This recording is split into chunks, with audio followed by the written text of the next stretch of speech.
Simulan na pong talakayin ngayong Miyerkules ang umano'y maanumalyang paggamit sa confidential funds laban kay Vice President Sara Duterte sa nagpapatuloy pa rin na impeachment trial. Ang naturang alegasyon ay nakapaloob sa Article 1 ng Articles of Impeachment. Dito ho'y nakusahan ng Vice Presidente ng maling paggamit at umano'y paglustay sa 612.5 million pesos na confidential funds ng Office of the Vice President at ng Department of Education noong siya pang kalihim. Tumatayong lead House Prosecutor para sa artikulong ito si Manila Representative Joel Chua. Bago ipresenta ng prosecution ang kanilang unang testigo para sa naturang artikulo, pinayagan ni Trial Presiding Officer at Senate President o maging si Senate President ang House Prosecutor na si Representative Leila De Lima na maglahad ng kanyang opening statement.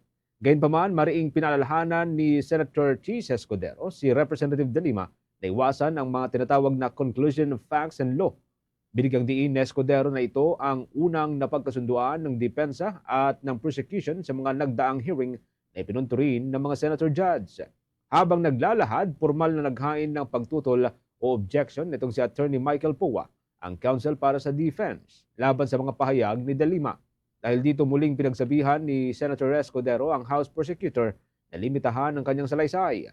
Inuna ng presiding officer ang anyay conclusion of law sa talumpati ni De Lima at iniutos na burahin ito sa opisyal na record ng korte.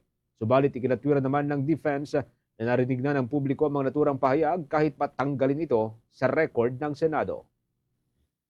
This is not about one missing receipt. This is not about a clerical error or accounting mistake. The evidence will reveal a pattern, a systemic course of conduct that, taken as a whole, demonstrates graft and corruption Your Honors, and betrayal of public trust. With the permission of the Honorable De Lima, yes, Counsel for Your Honors, Respondent. again, Your Honors, I think we have to object to the statements being made by the Honorable De Lima, with all due respect, of course. Your Honors, they can do that through the offer of their evidence, Your Honor. Chair will instruct the this is Honorable De Lima another- to kindly limit her statements. I was listening intently in the beginning. It was okay, Honorable De Lima, but later on, you did make conclusions of law already, which the chair orders to be stricken from the record. You may wind up, Honorable De Lima, but kindly avoid conclusions of fact and law. Your Honors, please, if I may just be given just Yes, a few seconds. Your Honors, ang naging problema natin nung huling pagkakataon na pinayagan natin yung ganitong statement at sinasabi na nga ng presiding officer is kahit naman i-strike off the record natin, narinig na po at nasabi na. So to allow, Your Honors, again, a continuation of such is really goes into the matter of fair play, Your Honor. Honorable De Again, Lima, with all due kindly respect, wind Your up. Honor. Again, you were forewarned beforehand to kindly limit your statements. Hence, you are faced again with a similar situation. Kindly wind up, Honorable De Lima, and call your witness.